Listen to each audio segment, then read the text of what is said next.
Assalamualaikum warahmatullahi wabarakatuh. Kami dari kelompok 9 dari kelas genap akan menjelaskan tentang penggorengan aprikot. Berikut adalah nama-nama anggota dari kelompok 9 kelas genap. Pembahasan kita pada kali ini terbagi menjadi 4. Yang pertama adalah tentang buah aprikot, yang kedua tentang penggorengan vakum, yang ketiga adalah faktor-faktor yang mempengaruhi penggorengan vakum, dan yang keempat adalah kesimpulan. Buah aprikot atau Prunus armeniaca L itu merupakan spesies dengan kromosom diploid 2N, yaitu memiliki 16 kromosom. Nah, buah aprikot ini berasal dari genus Prunus yang merupakan sebagian besar tanaman buah beriklim sedang yang terkenal di dunia.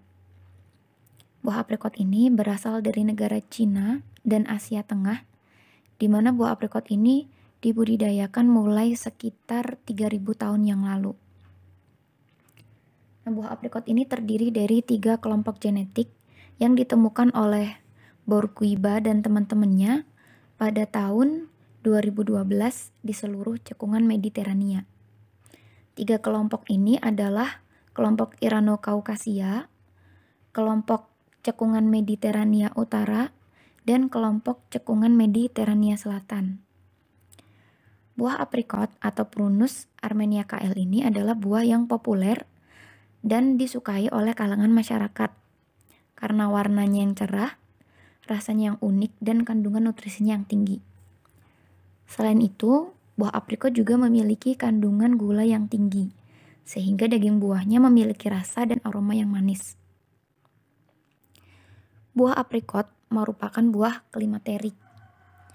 Buah klimaterik itu adalah buah yang mengalami lonjakan respirasi dan produksi etilen setelah dipanen.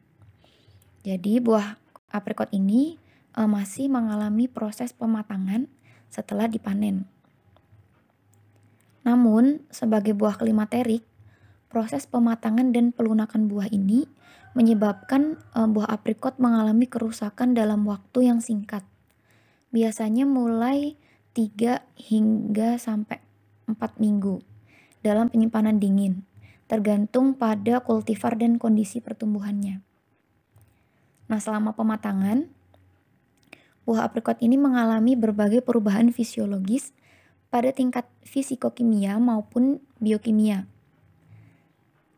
Perubahan-perubahan ini diantaranya adalah perubahan warna dari hijau menjadi kuning atau orange atau terkadang menjadi merah.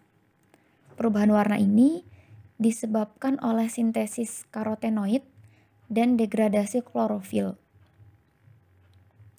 Oleh karena itu, diperlukan proses pengawetan untuk memperpanjang umur simpan dari buah aprikot ini. Nah, beberapa cara pengawetan itu antara lain ada pengawetan dengan suhu tinggi, pengawetan dengan suhu rendah, pengasaman, penggorengan, dan lain-lain. Namun yang akan dibahas dalam presentasi kali ini adalah pengawetan dengan cara penggorengan, khususnya penggorengan vacuum frying. Nah, ini merupakan beberapa kandungan zat gizi dari buah aprikot. Nah, buah aprikot ini mengandung beberapa senyawa bioaktif seperti karotenoid. Buah aprikot itu adalah salah satu buah dengan kandungan karotenoid yang tinggi, yang karotenoid ini bertanggung jawab atas warna buah selama pematangan. Nah, pengaruh warna dari karotenoid ini dapat meningkatkan kualitas visual dari buah aprikot. Beberapa karoten yang terkandung dalam buah aprikot antara lain gamma-karoten, yaitu bertanggung jawab pada warna kuning pucat, beta-karoten pada warna orange, dan likopen pada warna merah. Karotenoid ini, khususnya beta-karoten, dikenal sebagai prekursor vitamin A, lutein, serta zeaxanthin yang terlibat dalam kesehatan retina mata. Jadi buah aprikot ini adalah buah yang bagus untuk kesehatan mata.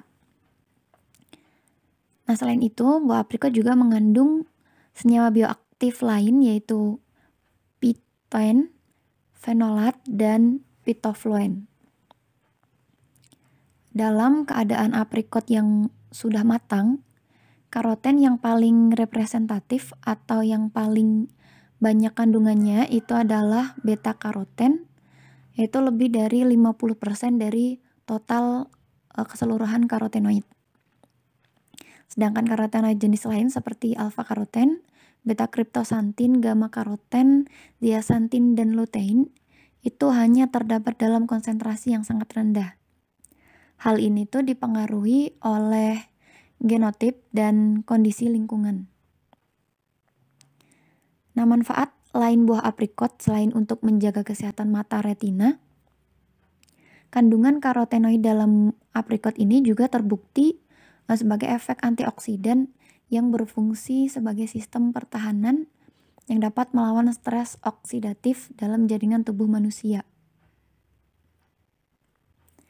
Nah, selain mengandung beberapa senyawa bioaktif, buah aprikot ini juga mengandung beberapa zat gizi seperti mineral, yaitu kalium, kalsium, zat besi, magnesium, seng, fosfor, selenium, dan masih ada beberapa lagi. Aprikot juga mengandung vitamin seperti vitamin A, vitamin C, tiamin, riboflavin, niacin, dan asam pantotenat, di mana mineral dan vitamin ini tentunya bermanfaat untuk kesehatan tubuh manusia. Pada kesempatan kali ini saya akan menjelaskan tentang proses penggorengan yang dilakukan terhadap aprikot. Jadi untuk kali ini aprikotnya digoreng dengan metode vakum. Penggorengan vakum adalah proses menggoreng di bawah atmosfer tekanan 100 kPa. Pada tekanan tereduksi, titik-titik minyak dan air lebih rendah dibanding tekanan atmosfer. Karena suhu penggorengan yang lebih rendah menyebabkan penggorengan vakum lebih baik dalam menjaga nilai gizi, aroma, dan warna produk gorengan dibandingkan dengan penggorengan atmosfer. Selanjutnya adalah hal-hal yang mempengaruhi penggorengan vakum. Yang pertama adalah jenis dan spesifikasi alat yang digunakan untuk melakukan penggorengan vakum. Yang kedua adalah sifat buah mentah atau matriks dari buah tersebut. Yang ketiga adalah perawatan sebelum dan sesudah penggorengan. Selanjutnya adalah tentang kelebihan dari penggorengan vakum. Yang pertama adalah kadar minyak dari makanan yang dihasilkan dari penggorengan vakum itu cenderung lebih rendah. Sebuah penelitian menyebutkan bahwa ubi jala dan kacang hijau yang digoreng dengan penggorengan vakum mempunyai kadar minyak lebih rendah, masing-masing 24% dan 16% lebih rendah daripada yang digoreng dengan penggorengan tradisional. Yang selanjutnya adalah warna yang lebih menarik. Jadi sebuah penelitian pernah menunjukkan bahwa keripik mangga dan kacang hijau yang digoreng dengan penggorengan vakum memiliki nilai L atau warna yang lebih terang yang paling diinginkan untuk produk-produk tersebut. Jadi perbedaan warna ini disebabkan reaksi Maillard lebih banyak terjadi di penggorengan atmosfer atau penggorengan tradisional. Yang ketiga adalah kandungan gizinya yang lebih terjaga. Sebuah penelitian menunjukkan bahwa retensi total karotenoid dalam mangga, kacang-kacangan, dan ubi jala goreng 20-50% lebih tinggi saat produk ini digoreng dengan metode vakum ketimbang metode tradisional. Selanjutnya adalah tahap-tahap penggorengan vakum pada aprikot. Yang pertama adalah minyak dipanaskan di dalam tekanan kurang dari 8 kPa. Yang kedua adalah memasukkan sampel beku aprikot yang suhunya kurang lebih minus 18 derajat ke dalam keranjang penggorengan. Selanjutnya keranjang tersebut digantung di atas minyak dan wadah penggorengan tersebut ditutup. Selanjutnya tekanan alat penggorengan diubah menjadi 2,3 kPa kemudian digoreng selama kurang lebih 4 menit. Selanjutnya di sini saya akan menjelaskan tentang efek yang terjadi pada aprikot setelah digoreng.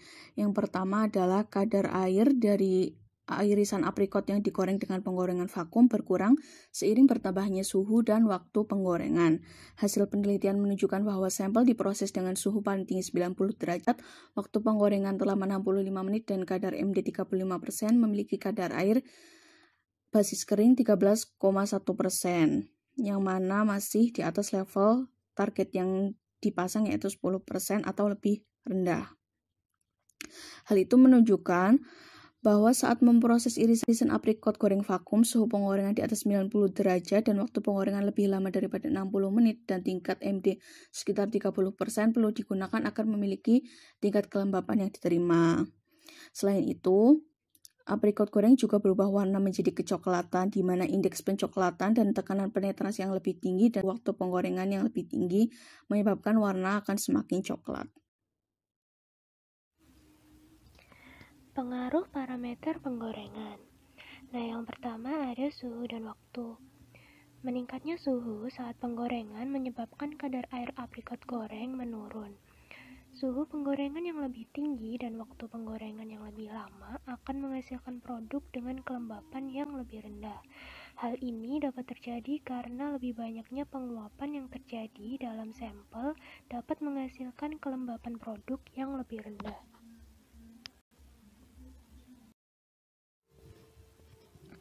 Selain itu, umumnya kandungan minyak dari aprikot goreng menurun seiring dengan menurunnya suhu penggorengan dan waktu penggorengan. Semakin tinggi suhu penggorengan dan semakin lama waktu penggorengannya akan menghasilkan produk dengan kandungan minyak yang lebih tinggi. Hal ini dikarenakan adanya ruang yang ditinggalkan oleh uap air yang menguap yang ditempati oleh minyak tadi.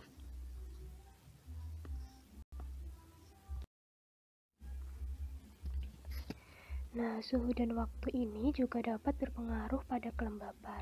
Saat waktu penggorengan meningkat, kelembapan menurun dengan cepat. Hilangnya kelembapan dapat meningkat dengan meningkatnya suhu. Akibatnya, waktu penggorengan yang lebih singkat menghasilkan kadar air yang sama.